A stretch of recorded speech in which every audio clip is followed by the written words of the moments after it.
Have you ever thought about what life would be like if we had detachable heads? Yeah, that would be pretty handy for avoiding awkward conversations. And think about all the trouble we could get into. We could swap heads and mess with people's minds. That would definitely cause some confusion.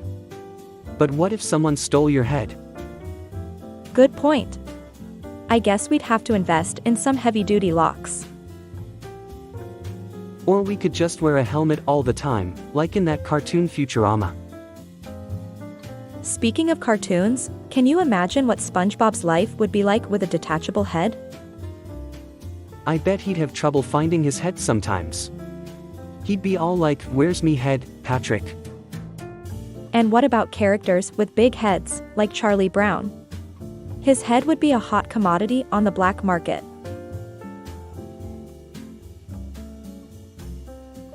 Yeah, he'd have to watch out for headhunters. But on the bright side, he'd finally have some street cred.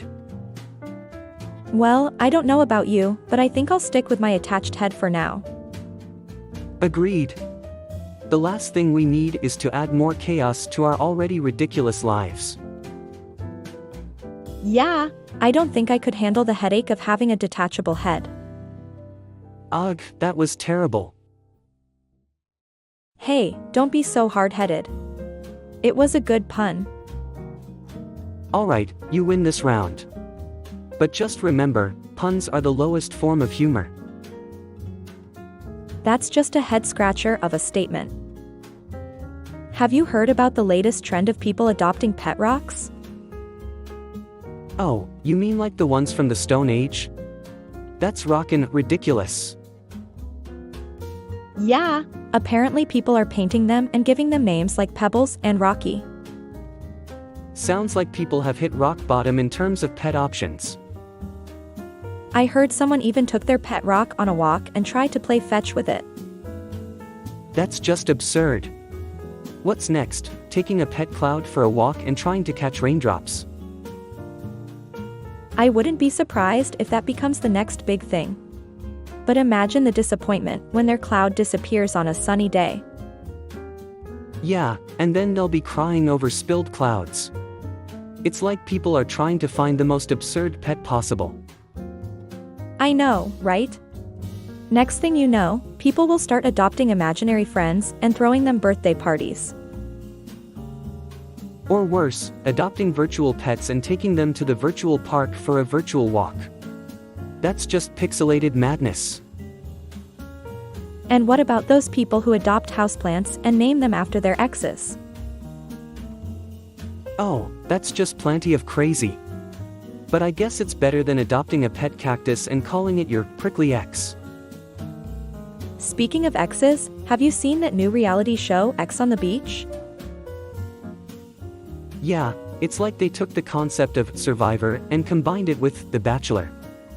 It's a beach-tastic disaster. I don't know how people can watch that kind of drama. It's like they're just beaching for trouble.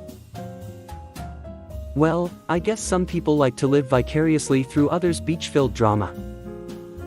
I guess so. But I think I'll stick to adopting a pet rock and calling it a day. At least it won't cause any drama. Hey, if that makes you happy, rock on. Have you ever thought about what would happen if dogs could talk? Oh, sure. I mean, who wouldn't want to hear their dog tell them they love them while they're pooping on the carpet? Good one. But what if they had their own talk show? Woofy Williams, or Late Night with Barack Obama? Oh, and the musical guests could be the paparazzi or Snoop Dogg. And they could have a cooking segment called Kibble Kitchen, or a fashion segment called Doggy Style. And imagine the commercials, Flea Be Gone, the only flea spray endorsed by Oprah's favorite pooch. And the interviews, so Fido, tell us, what's it really like to be man's best friend? Well, it's rough sometimes, but we always stick together through thick and thin. Okay, maybe it's a good thing dogs can't talk. We'd never get anything done. Yeah, but just imagine a world where we could finally understand what our furry friends are really thinking. It would be pawsome. You're right, it would be. But until then, I'll settle for just scratching behind their ears and giving them belly rubs. Same here. And who knows, maybe one day we'll discover some technology that lets us communicate with our pets. Then we'll really be in the doghouse. Let's hope not. But in the meantime, let's just enjoy our furry friends and their adorable quirks. Agreed.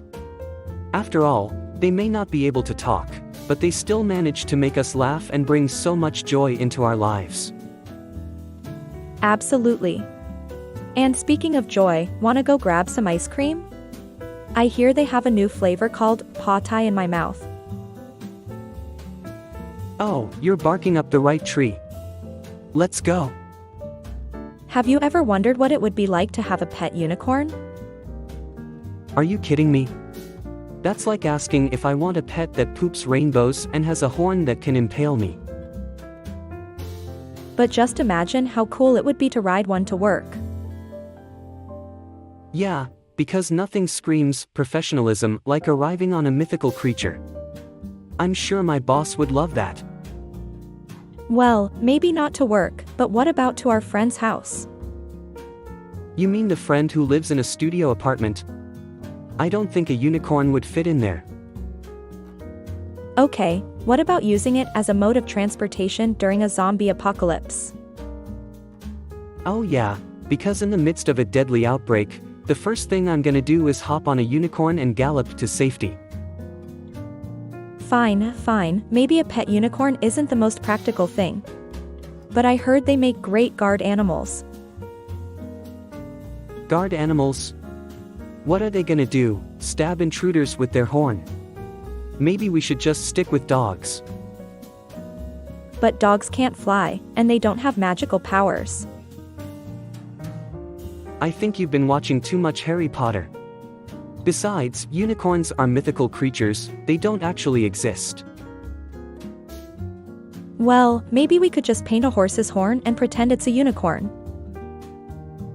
Or we could just stick to reality and get a regular pet. Like a goldfish. They're low maintenance and they won't impale us. Fine, a goldfish it is. But I'm still keeping my dream of riding a unicorn alive. Good luck with that. Maybe in your dreams. Hey, at least my dreams are more interesting than yours. You're always dreaming about spreadsheets and deadlines. Hey, I have exciting dreams too. Last night, I dreamt I was a superhero fighting off an army of killer robots. Yeah, and I'm sure your superpower was the ability to make spreadsheets at lightning speed. Okay, you got me there. Maybe I need to work on my dream game. Did you hear about the new trend of dogs becoming fashion influencers on social media? Oh yeah, I saw that on Instapaw. It's totally barking mad. I mean, can you imagine a chihuahua giving fashion advice? Sorry, but that collar is so last season. Or a bulldog with a Gucci belt, trying to show off his abs. It's like watching a sausage try to be a supermodel. And don't even get me started on the photo shoots. I saw a poodle in a tutu, holding a Starbucks cup, and I thought I had gone insane. Hey, at least it's better than those human influencers who pretend to be living their best lives while crying themselves to sleep at night. Yeah, I'd rather take fashion advice from a dog who knows how to enjoy life. But seriously, what's next? Cats starting a makeup line? I wouldn't put it past them. Those felines are always trying to one-up us humans. Next thing you know, we'll have parrots hosting talk shows and giving relationship advice. And hedgehogs becoming fitness gurus, teaching us how to run on a wheel without falling off. Well, as long as they don't start running for president, I think we'll be okay. Oh, I don't know. After the last few years, I think a golden retriever would do a better job. You're right. At least he'd be loyal to his constituents and never chase after squirrels during an important meeting. And if anyone tries to mess with him, he'd just give them that puppy dog look and they'd melt like butter. Maybe we should start a campaign to get dogs into politics. I mean, what could go wrong? Yeah, because nothing says government efficiency like a bunch of dogs chasing their tails in the Oval Office. Have you ever wondered what would happen if trees started talking? Yeah, and then we could finally get some advice on how to branch out in life. But what if they're all just a bunch of sap? Oh, come on, don't be such a stick in the mud.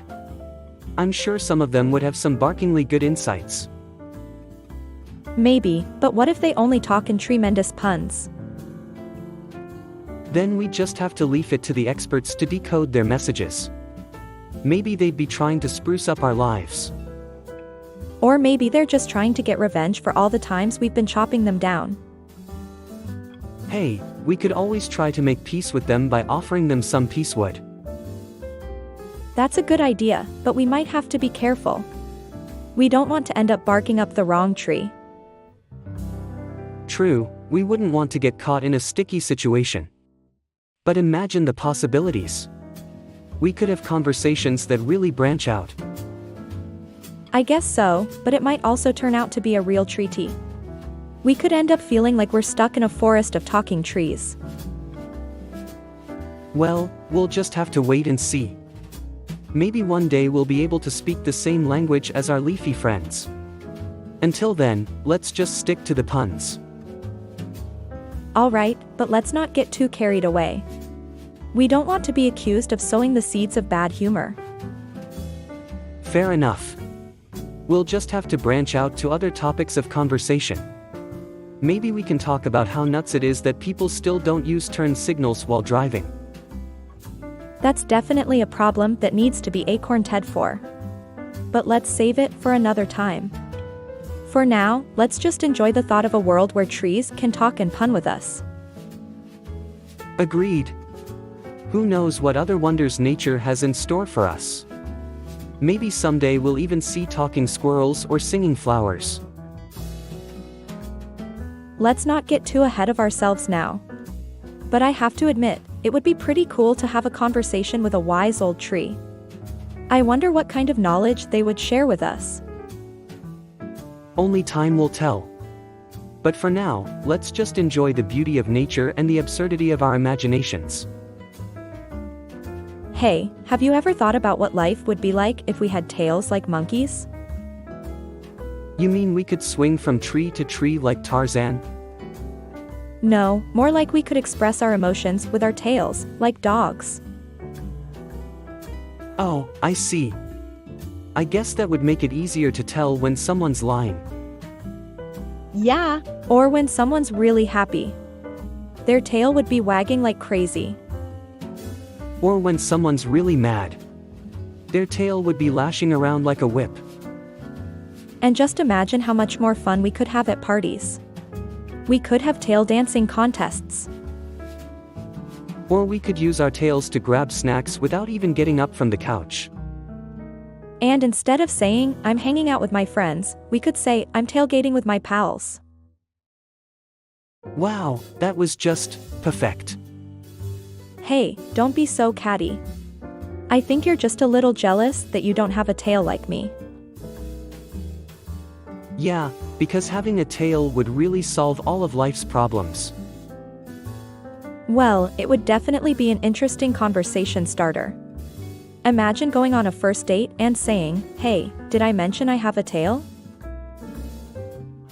Yeah, I'm sure that would really seal the deal. But you know what they say, if you can't stand the tail, get out of the jungle. That's hilarious.